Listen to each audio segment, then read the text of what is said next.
Assalamualaikum warahmatullahi wabarakatuh. Halo, nama saya Rizka Ardiana, kelas 12 IPS 4 absen 26. Di sini saya akan membahas materi tentang ketimpangan sosial. Materi ini merupakan bab ketiga pelajaran sosiologi kelas 12 semester 1.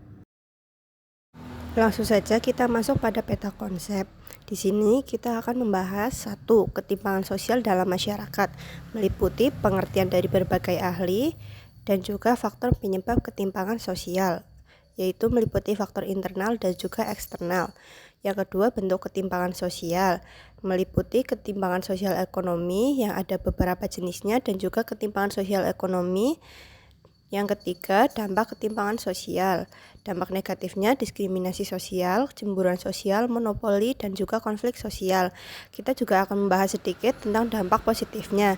Yang keempat, sikap menghadapi ketimpangan sosial, meliputi toleransi, menumbuhkan sikap empati sosial, dan juga menumbuhkan sikap filantropi sosial.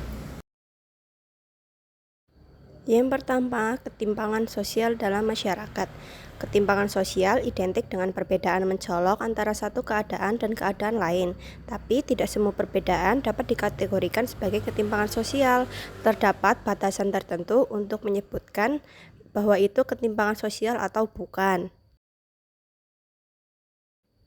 Langsung saja kita masuk pada pengertian ketimpangan sosial dari berbagai ahli. Yang pertama dari Jenny Naido dan Jane Wells yang menyebutkan bahwa ketimpangan sosial adalah perbedaan dalam pemasukan atau income, sumber daya atau resource, kekuasaan atau power, dan status di dalam masyarakat. Yang kedua ada pengertian dari Budi Winarno yang menyebutkan bahwa ketimpangan sosial adalah kegagalan pembangunan di era globalisasi untuk memenuhi kebutuhan fisik dan psikis warganya. Kegagalan pembangunan tentu saja dapat mempengaruhi ketimpangan sosial di dalam lapisan-lapisan masyarakat di suatu wilayah. Selanjutnya yang ketiga ada pengertian ketimpangan sosial dari ahli sosiologi Indonesia Suryono Sukanto yang menyebutkan bahwa ketimpangan sosial adalah ketidaksesuaian antara unsur budaya atau masyarakat yang membahayakan kehidupan kelompok sosial. Yang keempat ada pengertian dari Jonathan Houghton yang menyebutkan bahwa ketimpangan sosial adalah sebagai bentuk ketidakadilan yang merupakan dampak dari proses pembangunan. Dampak dari proses pembangunan seperti proses pembangunan yang tidak merata di setiap daerahnya yang membuat ketimpangan sosial. Hal tersebut bisa terjadi karena kebijakan pemerintah. Yang kelima, ada pengertian dari Andrinov Chinako yang menyebutkan bahwa ketimpangan sosial adalah sebagai buah dari pembangunan yang berfokus pada ekonomi dan melupakan aspek sosial. Apalagi di era sekarang ini, semua orang berlomba-lomba untuk melakukan pembangunan yang tercepat tanpa memperhatikan aspek-aspek sosial. Hal tersebut dapat menyebabkan ketimpangan sosial. Yang keenam ada pengertian dari Rohiyatul Aswidah yang menyebutkan bahwa ketimpangan sosial adalah sebagai dampak residual dari proses pertumbuhan ekonomi. Yang ketujuh ada pengertian dari William Ogburn yang menyebutkan bahwa ketimpangan sosial adalah sebagai perubahan sosial yang menyebabkan unsur-unsur dalam masyarakat yang saling berhubungan antara satu dan yang lainnya. Nah, itu adalah pengertian-pengertian ketimpangan sosial dari berbagai ahli. Langsung saja kita masuk kepada faktor penyebab ketimpangan sosial. Yang pertama ada faktor alami, meliputi perbedaan sumber daya alam. Ketimpangan ini pada dasarnya disebabkan oleh perbedaan kandungan sumber daya alam dan perbedaan kondisi demografi tiap-tiap wilayah. Perbedaan sumber daya alam menunjukkan suatu daerah bisa jadi memiliki sumber daya alam melimpah, sementara daerah lain hanya memiliki sedikit atau tidak memiliki sumber daya alam. Akibat perbedaan ini, kemampuan suatu daerah dalam mendorong proses pembangunan juga berbeda. Tidak heran terdapat wilayah maju dan wilayah kurang maju.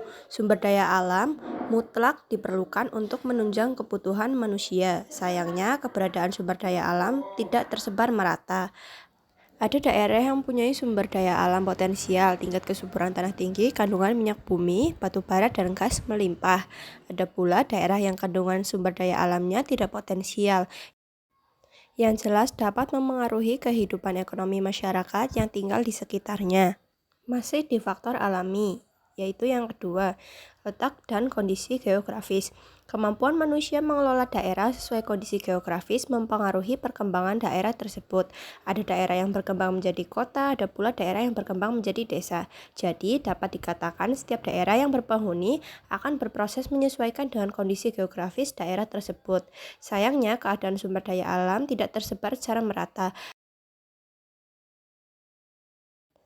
Masuk yang kedua, faktor non-alami meliputi satu, pengaruh globalisasi.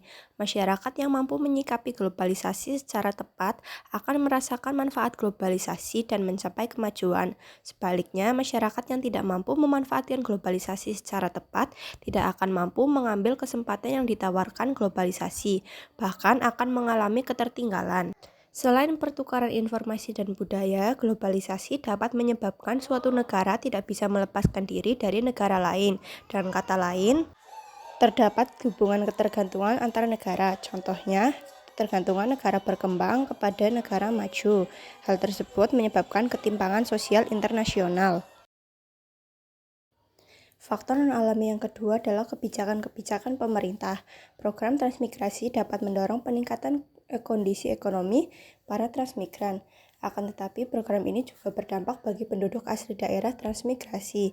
Ketika warga pendatang lebih cepat maju dibandingkan warga asli, ketimpangan sosial pun terjadi. Realitas ini terjadi karena ketidaksetaraan antara dua kelompok yang seharusnya dapat berkembang bersama-sama. Kesenjangan antara kelompok pendatang dan kelompok pribumi, jika tidak disikapi secara bijak, dapat menyulut terjadinya konflik horizontal. Faktor non-alami yang ketiga yaitu faktor internal individu. Jika sebuah masyarakat didominasi oleh individu yang berkepribadian negatif, masyarakat tersebut akan sulit mencapai kemajuan. Sebaliknya, jika sebuah masyarakat didominasi individu yang berkepribadian positif, masyarakat tersebut akan cepat mencapai kemajuan. Kepribadian individu sangat mempengaruhi kemajuan masyarakat, terutama pada era globalisasi. Globalisasi membuka kesempatan setiap kelompok masyarakat dari berbagai negara untuk bersaing. Berbagai produk, jasa, budaya, dan tenaga kerja dari sebuah negara dapat masuk ke negara lain. Demikian mudah.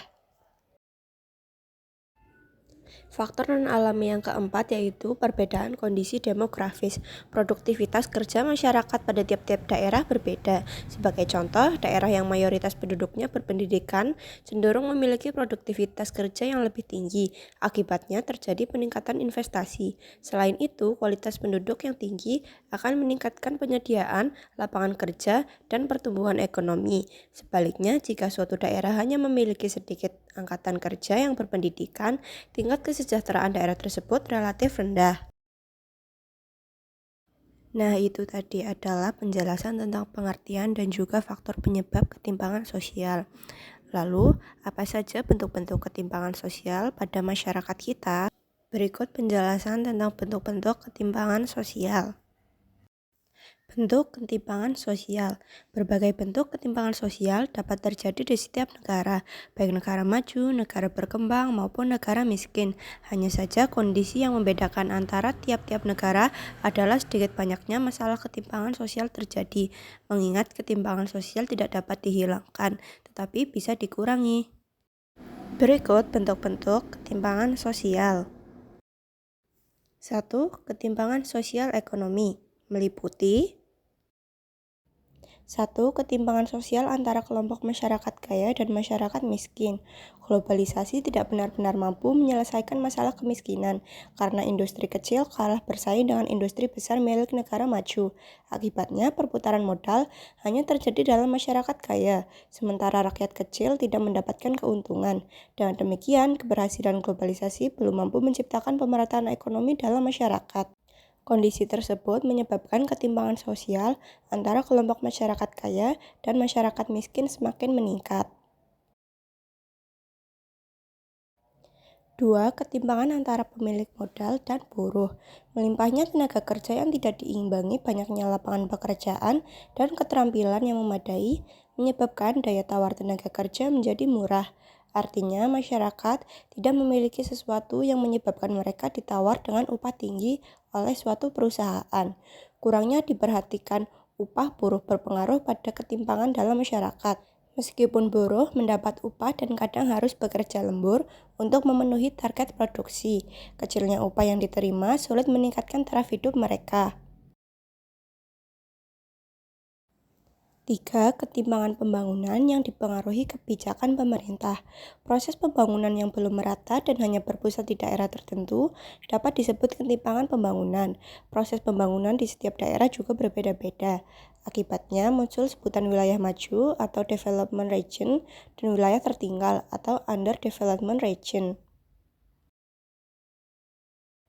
Masuk ke bentuk ketimpangan yang kedua, yaitu ketimpangan sosial non-ekonomi. Berikut penjelasannya. 1. Ketimpangan pendidikan.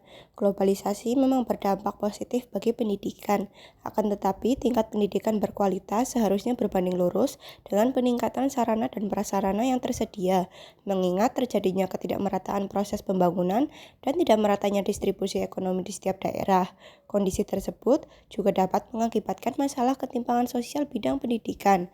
Ketimpangan pendidikan bisa terjadi antara pendidikan di kota dan pendidikan desa, atau antara daerah maju dan daerah pinggiran. 2. Ketimpangan antara budaya lokal dan global. Mereka yang mengadaptasi budaya luar dianggap lebih modern, sementara mereka yang masih memelihara budaya lokal dicap kuno dan ketinggalan zaman.